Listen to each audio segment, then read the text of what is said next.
আসসালামু আলাইকুম ওয়া রাহমাতুল্লাহি ওয়া বারাকাতুহু। আলহামদুলিল্লাহি রাব্বিল আলামিন ওয়াসসালাতু ওয়াসসালামু আলা আশরাফিল আমবিয়াই ওয়াল মুরসালিন নবিয়িনা মুহাম্মদ ওয়া আলা আলিহি ওয়া আসহাবিহি আজমাইন, আম্মা বা'দ। সম্মানিত ছাত্র ভাইরা, আমি এখন ক্লাস 2 এর তাওহীদের ক্লাস আরম্ভ করছি। আজকের বিষয়বস্তু হচ্ছে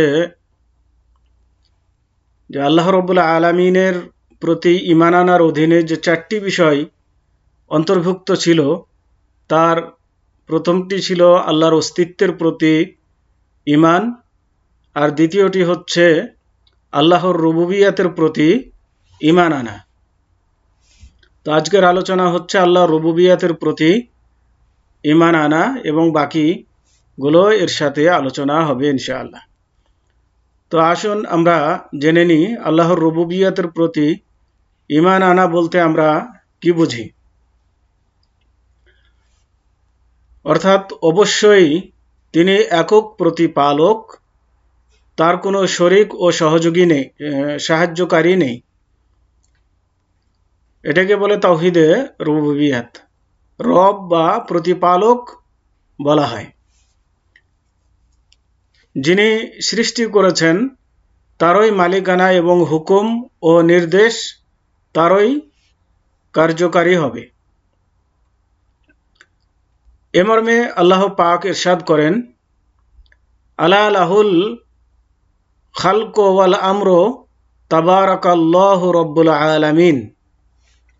অর্থাৎ জেনে রাখো, সৃষ্টির একমাত্র কর্তা তিনি, মানে আল্লাহ তাবারাকা ওয়া তাআলা, আর হুকুমের একমাত্র মালিক তিনি, মানে আল্লাহ রব্বুল আলামিন।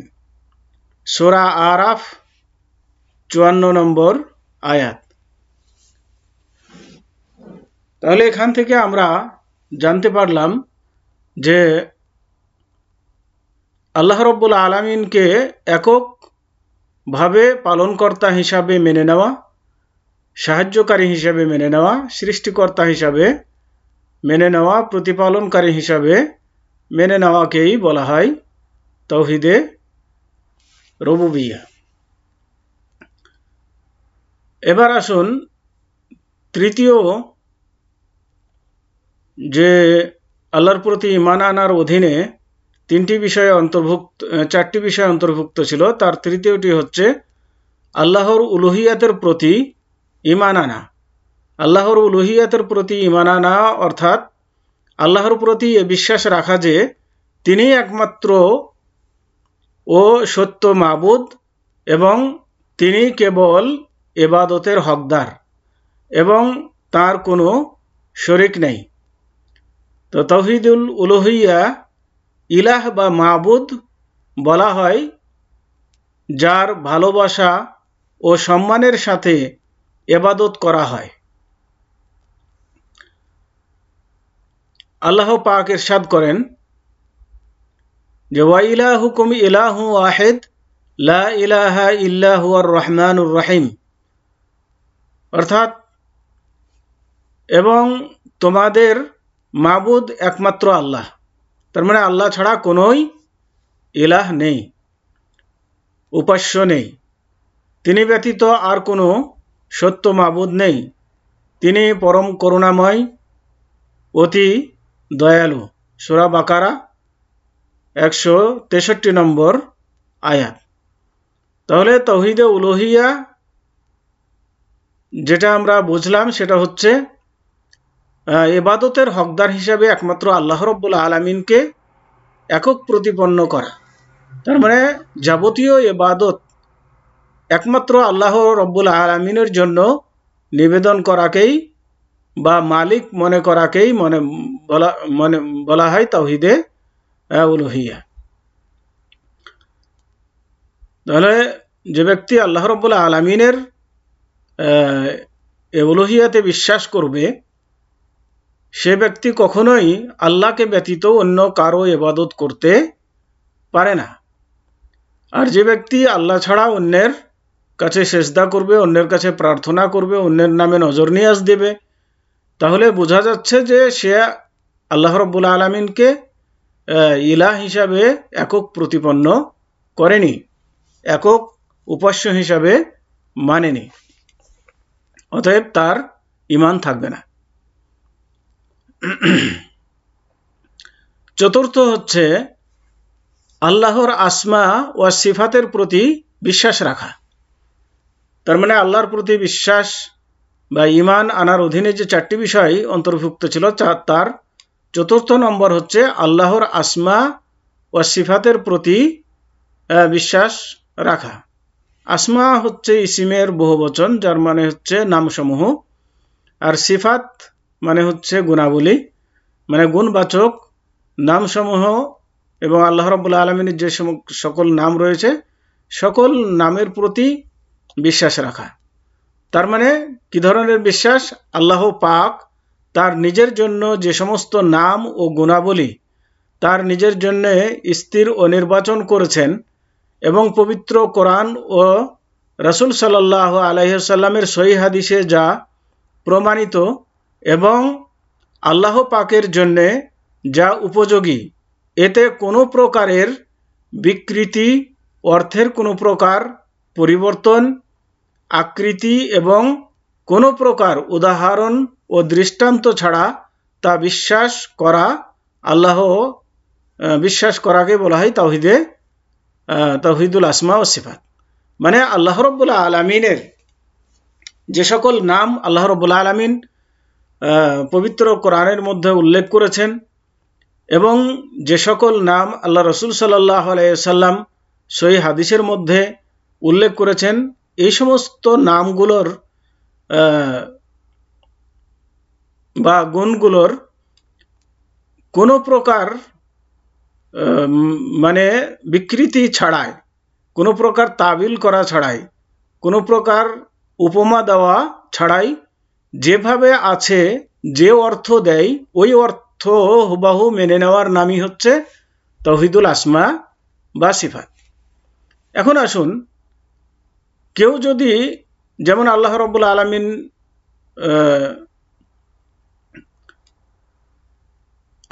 আলামিনের চোখের কথা কোরআনে উল্লেখ রয়েছে। এখন আমরা যদি এর অর্থ করি, চোখের অর্থ যদি চোখ না করে করি কুদরতি চোখ, ক্ষমতার চোখ, যেমন হাদিসে হাতের কথা উল্লেখ রয়েছে, পায়ের কথা উল্লেখ রয়েছে, এ সমস্ত জিনিসগুলোর অর্থ যদি সরাসরি হাত বা সরাসরি পা এরকম অর্থ না করে যদি বলি যে কুদরতি হাত, কুদরতি পা, তাহলে এ অর্থের বিকৃতি করা হলো, আর সেটি আল্লাহর আসমা এবং সিফাতের প্রতি ঈমান আনার জন্য ত্রুটিপূর্ণ হবে। এটাকে আল্লাহর আসমা সিফাতের প্রতি ঈমান বলা যাবে না। অতএব কোনো প্রকার তার বিকৃত অর্থ ছাড়াই সরাসরি যে অর্থ আসে সে অর্থই করতে হবে, এবং তার প্রতি বিশ্বাস রাখতে হবে, এবং সেটাকে কারো সাথে দৃষ্টান্ত দেওয়া চলবে না, মানে কারো সাথে তুলনা করা চলবে না। যেমন আল্লাহর হাত আছে বলতে এটা বোঝা যাবে না বা বলা যাবে না যে আল্লাহর হাত মানুষের হাতের মতো বা ফেরেশতাদের হাতের মতো বা অন্য কিছুর হাতের মতো, এই ধরনের কোনো সাদৃশ্য স্থাপন করা যাবে না। বলতে হবে আল্লাহর হাত আছে কেমন? আল্লাহর হাত আল্লাহর শানে যেমন হওয়া,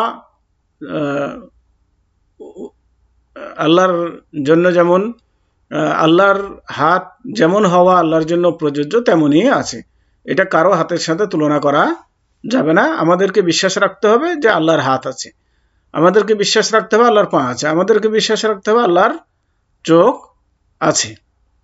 তো আল্লাহ রাব্বুল আলামিনের অনেকগুলো নামের কথা আল্লাহ রাব্বুল আলামিন পবিত্র কালামের মধ্যে উল্লেখ করেছেন, অতএব সেই নাম এবং গুণাবলীগুলোকে আমাদেরকে বিশ্বাস রাখতে হবে। যেমন আল্লাহ রাব্বুল আলামিন বলছেন, ওয়ালিল্লাহিল আসমাউল হুসনা ফাদউহু বিহা, আল্লাহ রাব্বুল আলামিনের সুন্দর সুন্দর নাম রয়েছে, অতএব সেই নামে তাকে ডাকো। যারা আল্লাহ রাব্বুল আলামিন যে সমস্ত নাম তার জন্য নির্ধারণ করেছেন সেই নামে আল্লাহ রাব্বুল আলামিনকে ডাকতে হবে। আল্লাহর নাম নিজে থেকে তৈরি করা যাবে না, এবং যে সমস্ত নাম কোরআন এবং হাদিসে নাই এ সমস্ত নামেও আল্লাহকে ডাকা ঠিক হবে না। তো এর থেকে আমাদেরকে অবশ্যই বিরত থাকতে হবে। সূরা আরাফ 180 নম্বর আয়াত। আল্লাহ পাক আরো ইরশাদ করেন যে লাইসা কামিথলিহি শাইউন ওয়া হুয়া সামিউল বাসির, অর্থাৎ আল্লাহর সদৃশ কোনো কিছুই নয় এবং তিনি সর্বশ্রোতা সর্বদ্রষ্টা। তার মানে আল্লাহ সবকিছু শোনেন এবং সবকিছু দেখেন। সূরা শুরা 11 নম্বর আয়াত। তো এখানে আমাদেরকে যেভাবে আল্লাহ বলেছেন সেভাবে আমাদেরকে বিশ্বাস করতে হবে, কারোর সাথে তুলনা করতে হবে না। যেমন আল্লাহ এখানে বললেন যে লাইসা কামিসলিহি শাইউন, আল্লাহর মতো কোনো কিছুই নেই, মানে আল্লাহ আল্লাহর মতোই। আল্লাহকে কারোর সাথে তুলনা করা যাবে না, আল্লাহ কার মতো এটা বলা যাবে না। ওহ সামিউল বাসির, এবং তিনি শ্রবণকারী এবং দর্শনকারী। তো মুমিনের জন্য আল্লাহর প্রতি ঈমান আনার গৌরবময় ফলাফল হচ্ছে এগুলো, যা নিম্নে আমি এখন উল্লেখ করব।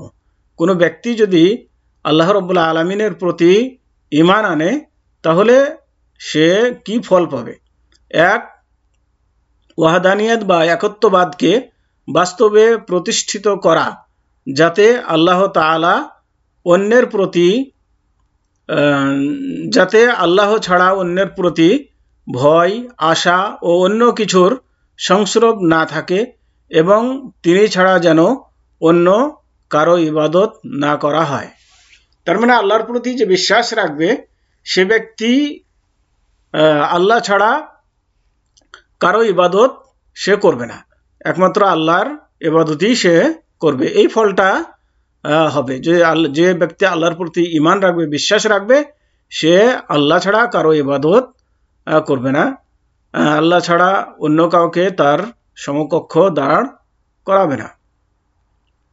2 নম্বর হচ্ছে আল্লাহর প্রতি পরিপূর্ণ ভালোবাসা এবং তার সমস্ত সুন্দর নাম ও উচ্চ মর্যাদা সম্পন্ন গুণাবলী অনুযায়ী গভীর সম্মান প্রদর্শন করা। তাহলে একজন মুমিন যখন আল্লাহর প্রতি ঈমান আনবে তখন তার দ্বারাতে আল্লাহর পরিপূর্ণ ভালোবাসার প্রকাশ পাবে। সে আল্লাহ রাব্বুল আলামিনকে পূর্ণভাবে ভালোবাসবে এবং তার সমস্ত সুন্দর সুন্দর যে নাম এবং উচ্চ মর্যাদা এবং গুণাবলী রয়েছে সেগুলোকে গভীর সম্মানের সাথে সে আদায় করবে, দেখবে। তো এই লাভটা তার হবে। 3 নম্বর হচ্ছে আল্লাহর আদেশ পালন ও নিষেধ থেকে দূরে থেকে তার ইবাদতের বাস্তব রূপায়ণ। মানে সেই মুমিন ব্যক্তি আল্লাহর আদেশ পালন করবে এবং নিষেধ থেকে বেঁচে থেকে তার ইবাদতের বাস্তবায়ন করবে। 4, দুনিয়া ও আখিরাতে সৌভাগ্যবান হওয়া। তার মানে একজন ইমানদার ব্যক্তি দুনিয়া এবং আখিরাতে পরকালে সে ভাগ্যবান হবে। দুনিয়াতেও সে সৌভাগ্যতা অর্জন করবে এবং পরকালেও সে লাভবান হবে। এগুলো হচ্ছে ঈমান আনার ফল। তো আসুন আমরা প্রকৃতপক্ষে আল্লাহ রাব্বুল আলামিনকে জানি, তিনি যেভাবে তার পরিচয় দিয়েছেন, তার প্রতি যেভাবে ঈমান আনা দরকার সেভাবে ঈমান এনে আমরা আল্লাহ রাব্বুল আলামিনের সন্তুষ্টি অর্জন করি, আল্লাহ রাব্বুল আলামিনকে সঠিকভাবে চিনি এবং সঠিকভাবে তার ইবাদত করে ধন্য হই। আল্লাহ রাব্বুল আলামিন তৌফিক দান করুন। আমি পরিশেষে আবারও বলতে চাচ্ছি যে আল্লাহ রাব্বুল আলামিনের প্রতি ঈমান আনার অধীনে 4টি বিষয় অন্তর্ভুক্ত। এই বিষয়গুলোর প্রতি ঈমান থাকা আমাদের জরুরি। একটা হচ্ছে আল্লাহর অস্তিত্বের প্রতি ঈমান, 2 নম্বর হচ্ছে আল্লাহর রুবুবিয়তের প্রতি ঈমান, 3 নম্বর হচ্ছে আল্লাহর উলুহিয়াতের প্রতি ঈমান, আর 4 নম্বর হচ্ছে আল্লাহর আসমা এবং সিফাতের প্রতি ঈমান। তো আজকে এ পর্যন্তই।